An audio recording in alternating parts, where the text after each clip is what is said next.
Several heads of religious body were at the Accra International Conference Center to pour out their heartfelt words to the former president who passed away last week Thursday. Some of these religious heads in attendance were the Archbishop of the Roman Catholic Church, Most Reverend Charles Gabriel Paul Mabako, Presiding Bishop for the Methodist Church of Ghana, Most Reverend Dr. Paul Kwabena, Bishop Charles Ajinasari, among others. They all took their turn to sign the Book of Condolence, after which they said a word of prayer for the family. Because it is you who gave and you who has taken away. Say, glory be to your name.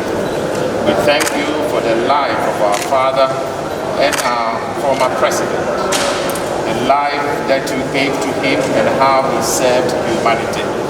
There were also high-ranking officials, including ambassadors and high commissioners of various countries to Ghana, who also made themselves available to sign the Book of Condolence.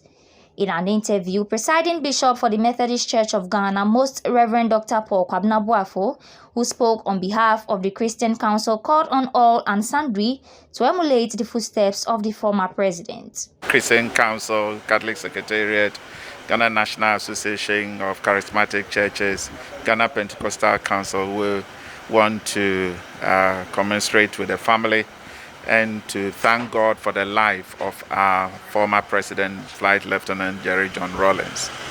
Looking at his life and how he came in, it was to do with probity, accountability, justice, social justice for all people.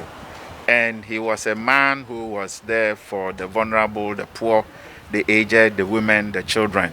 And this is a kind of life which we as Christians will always advocate, that if humanity will always look at such people in society, then we will be doing what God wants us to do. And this one thing, I believe that we should emulate his good example that he has left with Ghanaians and with humanity. Bishop Charles Ajinasari also urged politicians to take a cue from the former president in terms of how he served the country.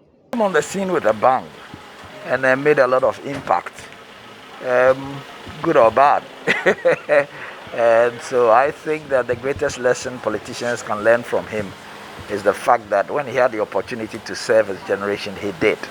Must be determined and focused, and they must desire not to just go after money, but to be able to serve this generation or serve their nation and be a blessing.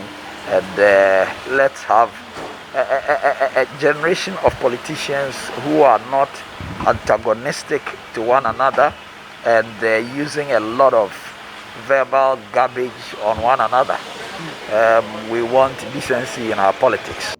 Meanwhile, the public relations officer for the National Chief Imam Alhaji Adai Musa, however, iterated that if all nations would take the values in terms of what John Rawlings stood for, it will propel us into one of the fastest developing countries. Probity, accountability, justice, social justice. If you have ever listened to almost every speech that he has given, these words found expression in the very strongest term.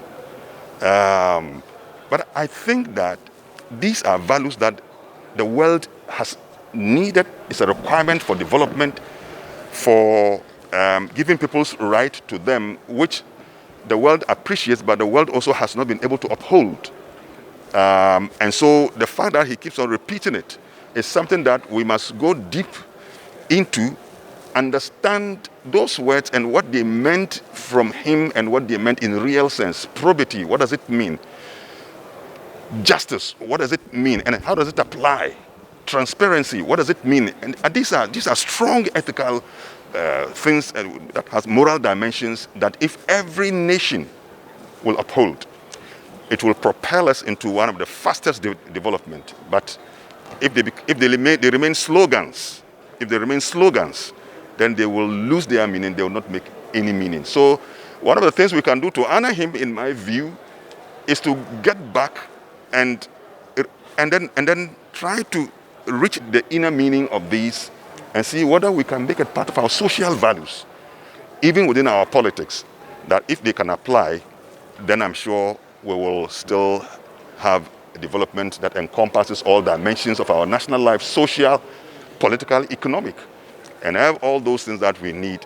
The absence of these values can set us back and can push us back into retrogression. And I think that we need to learn this. A report by Mary Quarty.